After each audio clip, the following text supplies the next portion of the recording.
Hey, what's up? Today I'm going back to something old.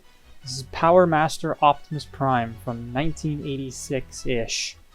The figure, I believe, cost around $40 to $50. I'm not 100% sure on that, and I don't have the original box, but I do display mine in this plastic sort of doll box I bought from my local Michaels, so yeah.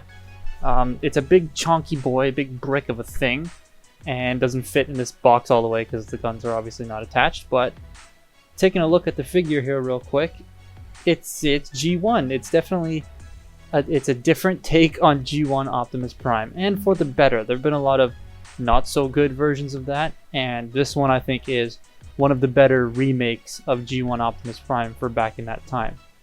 He measures in at about 10 inches or 25.4 centimeters tall. And this actually isn't Optimus Prime. He is this little truck piece in the middle.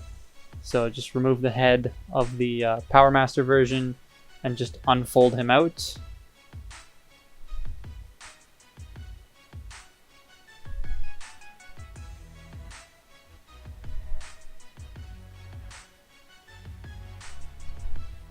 And there's Optimus, but he has a little friend attached to him.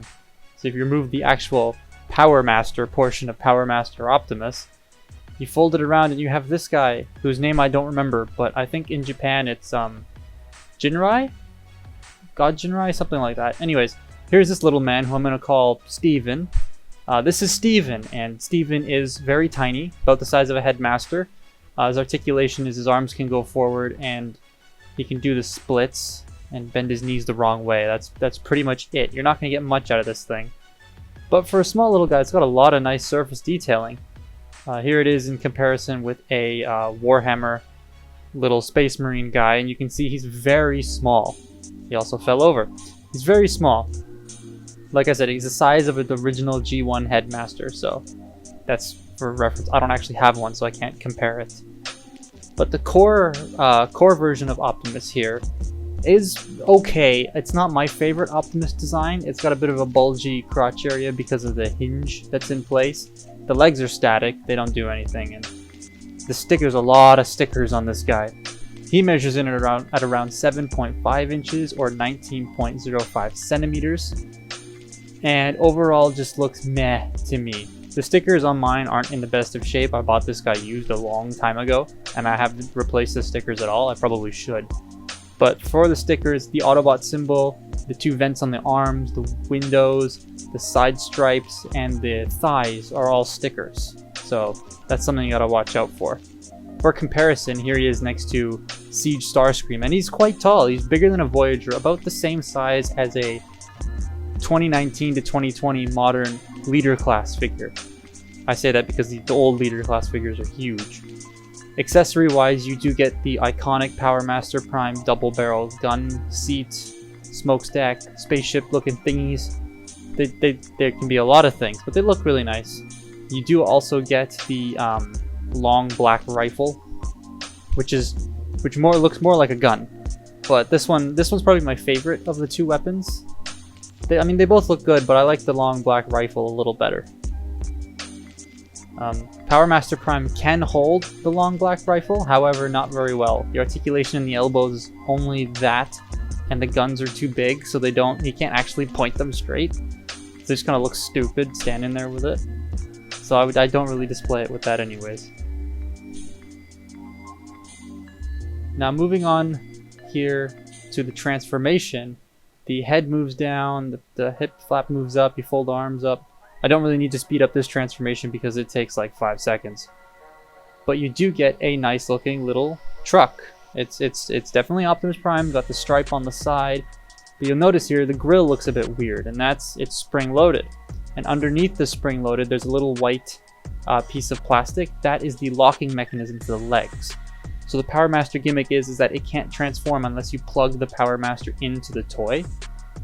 So you can just plug Steven here into the front, who doesn't plug in very securely because of how old it is.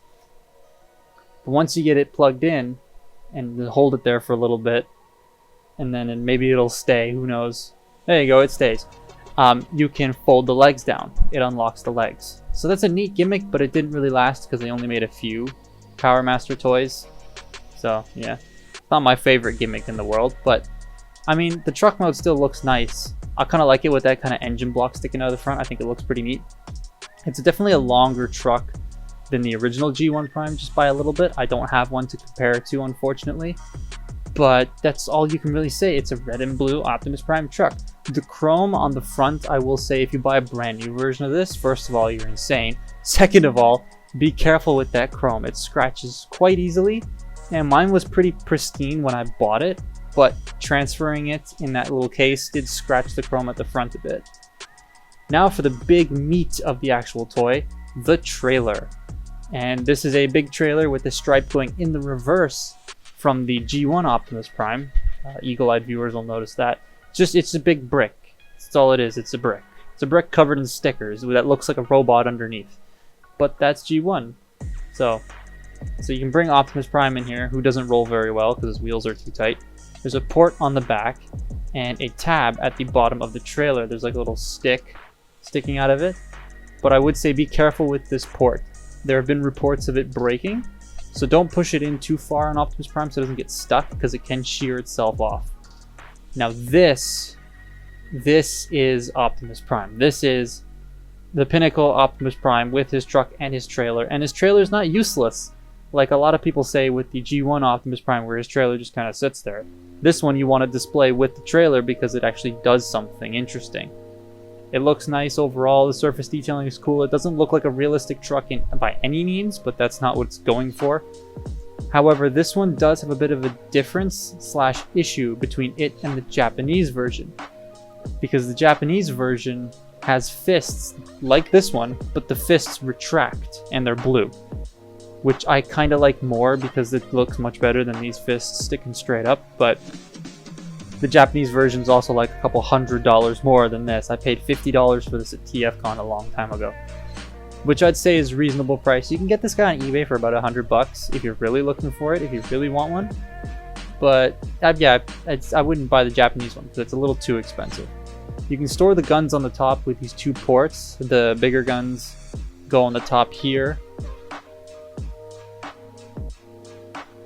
and the smaller guns, the double barrel spaceship looking things, can peg into the side for that iconic Powermaster Optimus Prime look. They replicated this on the Titan's Return one, which I kind of want to get my hands on. The head doesn't have anywhere officially to store. However, the back of the truck does open. So what I like to do if I'm displaying this in truck mode is I'll just shove it in there. It has enough space to fit a G1 Minibot in the back, and that's about it. There's not a lot of room in there. You can't fit much, but the head stores in there quite nicely, so that's where I put it. Overall, the truck mode, I'd say, with the trailer is a definite win. It's a definite really good truck mode with the trailer. Without the trailer, the truck is kind of meh. I wouldn't buy the truck by itself. There's nothing special about the Optimus Prime. You have to get the whole package, because that Optimus Prime just doesn't... It's not great. In the truck mode's fine. The robot mode's meh. It's okay. But together, they're definitely worth it. Now, the transformation here. Just really quick, fold all this down. Get all this situated. And you have Powermaster Prime, who isn't complete without his iconic weapons. So there's the two gun thingy smokestacks. Now they're kind of smokestacks. They're not really cannons anymore. And then the long black rifles just peg into his hands. And boom. They are 5mm pegs, so you can plug them into other things. So that's pretty nice. And overall, this design just, to me, is awesome. I love how this looks. It's a brick, so it can't do much. But it looks imposing. And it's just a cool looking Optimus Prime. I like this. This and Starsaber kind of go hand in hand with the way their engineering works. And that's the next figure on my list to get G1 wise. Here he is compared to that same Siege Starscream, and he's much, much larger, akin to those older, maybe 2009, 2008 Leader Class figures, like Revenge of the Fallen Optimus and the Leader Class Megatron. The head sculpt's okay, but those eyes, I don't like the red eyes. They don't suit Optimus. It's weird. I don't know why they went with red eyes, but they did. Other than that, the head sculpt looks fine to me, but it's those red eyes just throw me off a little bit. Now, articulation, the head doesn't do anything. The arms can rotate a full 360. They're on a soft ratchet, and they can go out. That's also on a slightly soft ratchet. Now the legs. They're heavy, big, and chunky. Just here.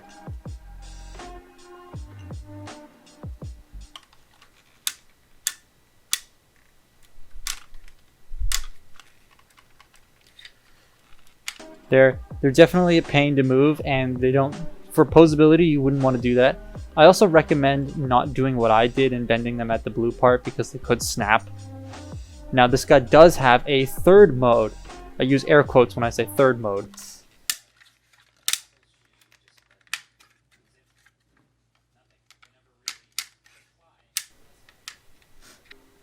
Because it's a base mode, but it looks okay. It's not the greatest. Like, it looks meh. I mean, I can understand how it works maybe with the Powermasters because they're so small, or with the G1 mini bots, but with anything else, it doesn't look like a base so much as just like a piece of nothing. It looks like a podium, basically. If you put Optimus Prime in the top, because he does fit in the little top section there, it looks like just standing at a podium. It's not really much. You can attach the guns on the sides here. There are little ports at the bottom where the feet are. You can attach those there. You can attach the big black guns on the sides to give it more of a battle station vibe. And you can flip the blue peg up like I've done to make it look more like a battle station. But when you plug Optimus Prime in, it kind of ends up in a weird spot and looks a little inappropriate. But like I said, it looks like a podium. Like he's about to give his "why I should be voted leader of the Autobots" speech. But, yeah, it's alright. It's not a mode I display this in. It's not a mode I see most people displaying theirs in anyways, so you don't really buy it for this mode. Now, these guns do have a cool little feature. There are 2 slots in them and a peg in the crotch of the Powermaster, so you can peg it in and make it look like he's manning the turret. He is sitting on it a little weird. That does look kind of funny, but you can sit them down on the guns. Overall, Powermaster Prime, I'd say, is awesome if you can get it for a reasonable price. Like I said, you can buy it for an average of around $100 Canadian on eBay, so that's okay. But if you can get it for like $60, $70, I'd say definitely pick it up. Don't pass that deal. That's a good deal on this guy. If you can get one sealed, good luck. They're expensive. Not as expensive as the original Optimus, but they're very expensive. But that's been my look at Powermaster Optimus Prime, a figure I've wanted to look at for a very long time. Make sure you go ahead and follow me on Twitter and Instagram, and links. I'll put a link to eBay where you can purchase this if you want to. So, thank you for watching.